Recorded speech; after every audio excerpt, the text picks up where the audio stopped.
Greetings, hi, and hello everyone. My name is Jason Petitfrère. I'm a speaker, I'm a podcaster, and my life's work is centered around allowing the world to meet the true you by helping you think, speak, and eventually live better than yesterday.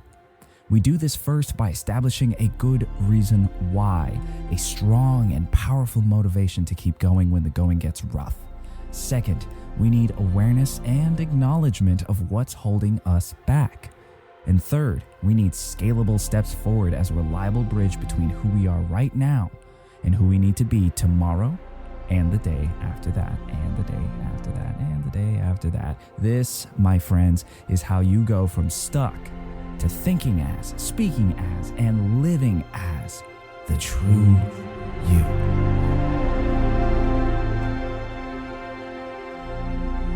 Greetings, hi, and hello everyone. My name is Jason, and I'd like to thank you so very much for joining me on yet another episode of the TRU-U podcast. We are still in the home school of hard knocks, my friends. I'm actively working on this house. My wife and I are doing our best to get back in here and complete our kitchen, complete our bathroom, complete our floors downstairs, and it's a journey and a half, my friends. A journey and a half. But today, I'm talking about the kitchen.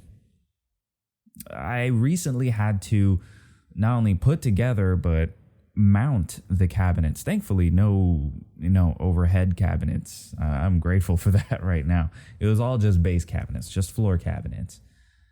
But even in that, it was not as simple as I would like it to be. It wasn't just, shimmy up these cabinets up as close to the wall as possible and then just drill them into the studs. Yeah, not as straightforward as I would like, which is annoyingly a common theme with all this DIY stuff.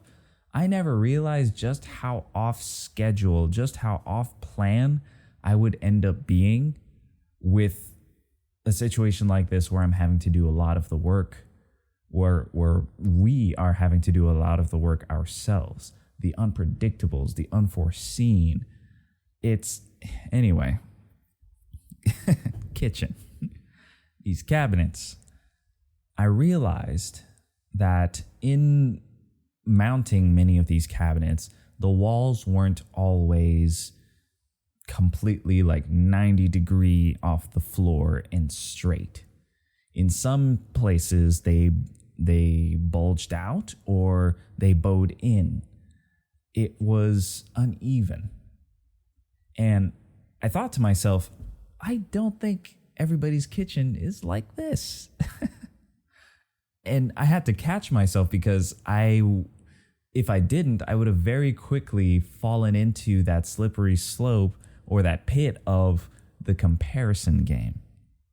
Because to get my cabinet straight and level, to make sure that when the countertops are installed, that, it's not going to be wobble, wobble, wobble, wobble, wobble, baby wobble type of situation, right? And so with each and every single piece that I was mounting, it had to be level. And sometimes, I had to use what are called shims. So imagine a 3D triangle. That's not the best way of putting it. Shims are kind of like wedges, essentially. Not KFC wedges, although I do miss those, but they are terribly unhealthy for you. But that's a whole other discussion. I'm rambling. Imagine wedges, as in like a door wedge. There we go. But really, really slim and made of wood. You essentially used it to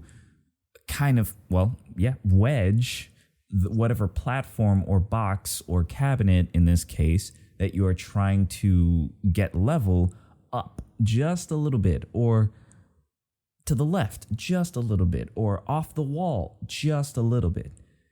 You don't want to make any major moves or major adjustments, and that's where shims come in. They're just to fill in the gap.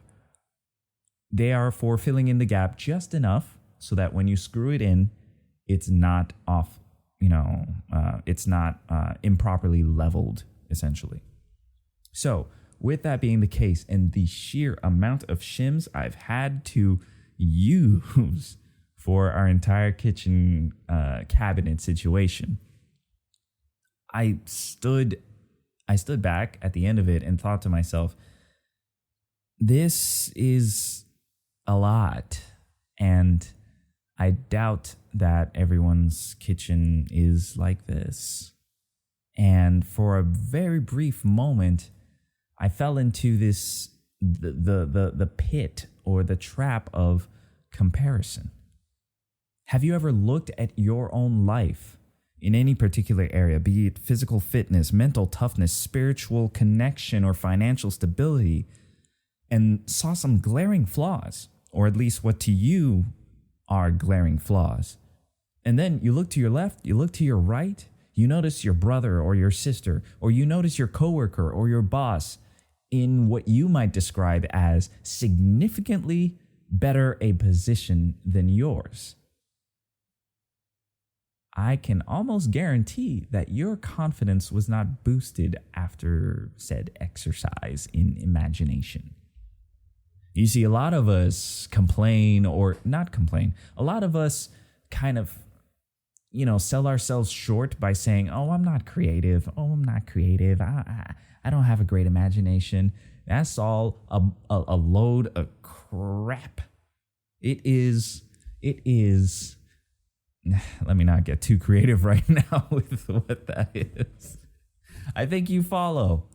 It is absolute nonsense, is the PG way of saying it. Because when we get into these ruts of comparing ourselves to others who we think, or who actually are further along than we are, we have no shortage of the different ways that those people or those organizations or those ideals or those results are better than ours. We become, is it Magnum PI is like a detective? I can't remember. We become like the go-go gadgets of how is this person or how is that situation better than mine? Or how is this individual better than me in this area? Or even overall, if you're trying to really take a dump on your self-esteem. But I would submit to you that in the case of my kitchen, yes, it took a lot of shims for my cabinets to be level. But here's the bottom line. They are level. I accomplished the purpose for which I set out to work. To get level countertops. It took more work for me because I was doing this kind of stuff for the first time in my life.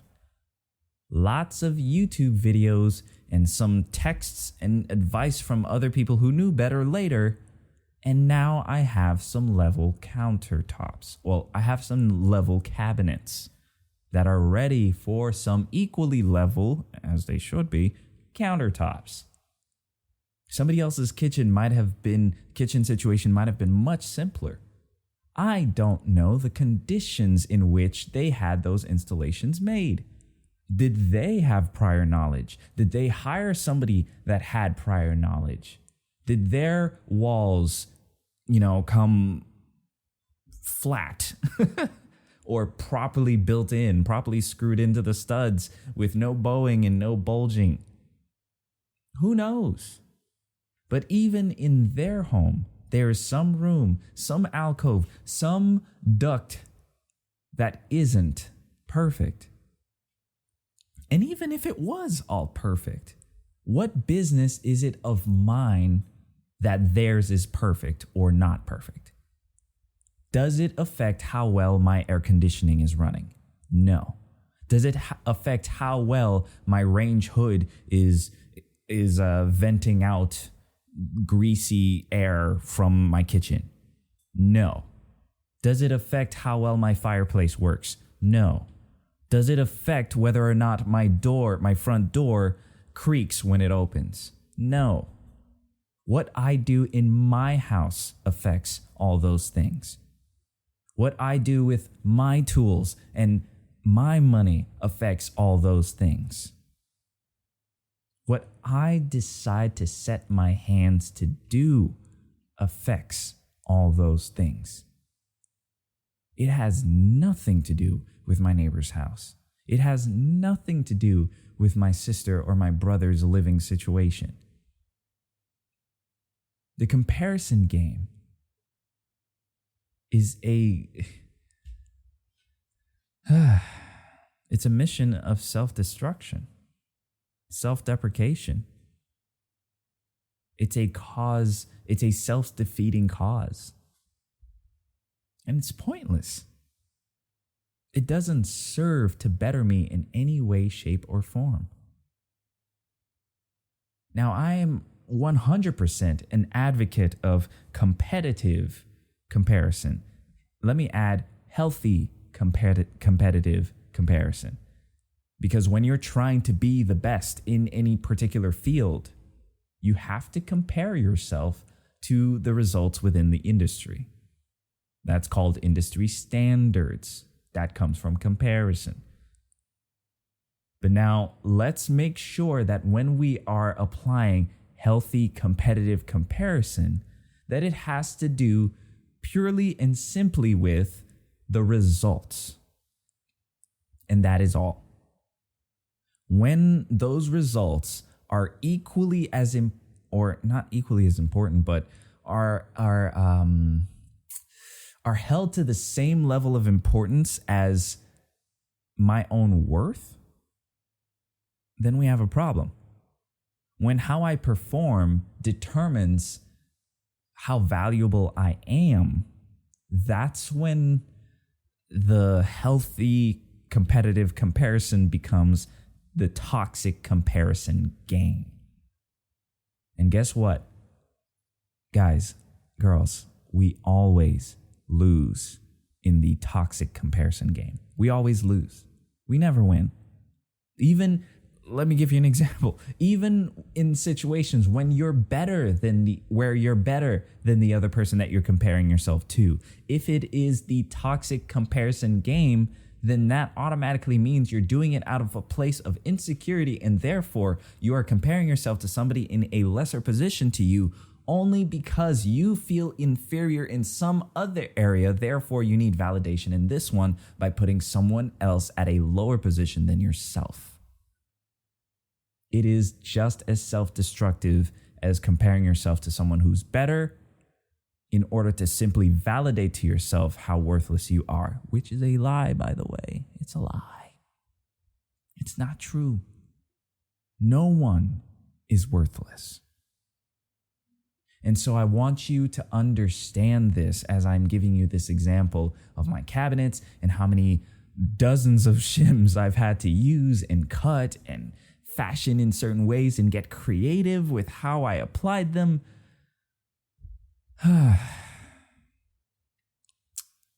All whilst wishing that I could pay somebody else to do this.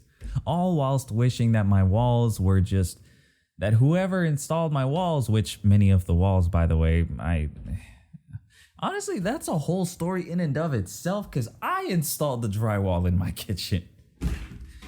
So, oh snap, I dropped my phone. So some of it is my own fault. And that's ironic. There's an irony in that. Or is it irony, or is it just is it just tragic?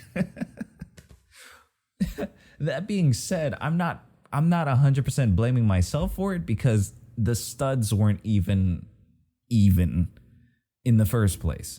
So the builders of the house are also partially responsible for how many shims I've had to use in my cabinets. Man, this house has been a journey and a half. But guess what? With all the shims that I had to use, with the creativity that I had to employ or apply in the installation of these cabinets, I've had to exercise resourcefulness. I've had to flex my creative muscles to reach a certain end, to achieve a particular goal. sometimes in your life, let's take physical fitness, for example. In your life, no. Let's do finances. In your life, you might have to get creative with how you end up creating a system to control your finances in a healthy way. To be better at managing what comes in, what stays in, and what goes out. And whether what goes out is an expense or an investment. Is it going to, well, yeah, that's all finance talk. But for you, because of how you were raised, or because of your personality, your natural propensity for either spending too much money, or hoarding too much money, because both are extremes that are negative, by the way. Because of all those different factors and elements, for you, it might take being religious about using a budgeting app. It might take the investment of, hiring someone to either do your taxes for you or teach you how to do your taxes properly. It might take taking an economics class, or not an economics class, taking some sort of like a Udemy or a course online on personal finances to be able to learn how to better manage such things. Those are your shims for your uneven financial walls because of your uneven financial studs. Guess what? The walls are my fault. But the studs were what I was given to work with. What you are born with, those are your studs. What you build on what you are born with, those are your walls. And now, the results you're trying to achieve and the work that it's going to take to get to those level countertop or level cabinet results, that's the work that you got to put in now. And it's not going to look the same for everyone, because not everyone has the same walls and the same studs. Does that make sense? So take a step back. Actually, sprint away from the toxic comparison game. Have a field day with the healthy competitive comparison, but run away from the toxic comparison game. It's not good for you. It lies to you about just how valuable, just how amazing you really are. Don't listen to that. It's not true. Your performance is not always a direct reflection of your value as a person. You can't take your how you perform at face value, even if other people can and will. You got to find your value somewhere else. And for me, my value comes from my faith in Jesus Christ. My value comes from the fact that He calls me His own, that I am a child of God, that I was fearfully and wonderfully made, that even with all my flaws, He still loves me. He still cares about me. That He still sends people my way to let me know, occasionally that I'm kind of cool, or that I'm funny, or that I'm caring, and that I have a big heart, or that I have an intriguing vocabulary. He's sent people my way to tell me that. That stuff doesn't just happen randomly or by coincidence or coinkydink. It's all orchestrated to remind me of my value. Oh, but Jason, nobody's ever told me that I have a beautiful voice. Jason, that's cool, but nobody has ever told me that I'm pretty. Well, here's your moment. I may not know you. I may not be looking at you. But I know for a fact that everyone, including you, has some form of beauty to their voice. Everyone, including you, has some amount of features, some version of looks that is attractive to someone. There is something. There are many things, but if you can't even believe me on the many, there is something about you that is beautiful. Whether it's the way your lips curl on the corners to smile, or the wrinkles that happen on the bridge of your nose as you laugh, or the way that your freckles dance on your cheeks as you're as you're singing your favorite song. Whatever it is, there's something about you that's unique and beautiful because it's on you. And I can say that with confidence because it applies to literally everyone. But don't take this as me saying it about just everyone. Hear me speaking to you. You are beautiful. You are valuable. You are capable. You are creative. And I encourage you to step into a healthy, competitive comparison between who you will be tomorrow and who you are now. Meaning, let's backtrack that. Compare who you are now to who you used to be. If you're in worse shape, okay. Guess what today's mission is? Make a plan for how you're going to change that tomorrow. Make a plan for how you're going to change that today so that you can be different tomorrow. But if you happen to make that comparison between who you are now and who you used to be, and you find that you are in a much better position than you used to be, then why not? Can we take a moment and just say, good job. Well done. I'm proud of you. You didn't give up. You didn't throw in the towel. At least not completely, you know? Because sometimes you walk away from stuff, but you came back. You're still here. You're still standing. I'm still standing. Da, da, da, da. That's so random, but I just felt it in my spirit and I had to put it out. And you are going to deal with it. I love you guys. That's it for my ramblings. I hope you learned something from my level cabinets that I'm very proud of.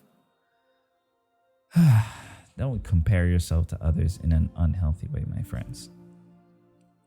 All of that starts in the mind, and it manifests with the words that you use to describe your own value, which then affects how you live, how comfortable you feel in your own skin. Does that sound like any sort of process that we always talk about in this podcast? That is not the true you.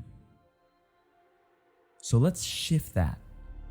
Let's switch it up into something that is going to breathe life into your future. Because there's someone out there that needs you to be your best self so that they can see it's possible for them too. It's true. Now, my friends, is the time to think as, speak as, and live as the true you. Thanks for listening.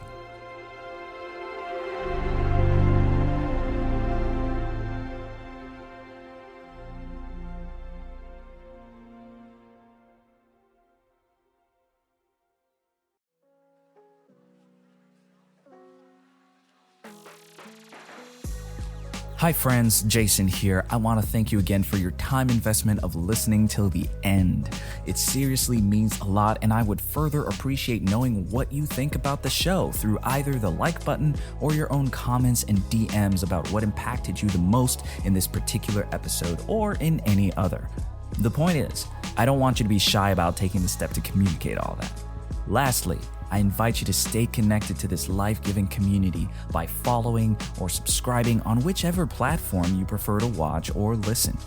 You'll also find more nuggets of gold sprinkled here and there by looking up @JasonPF_TRU-U on all socials. Again, that's JASONPF_TRU-U.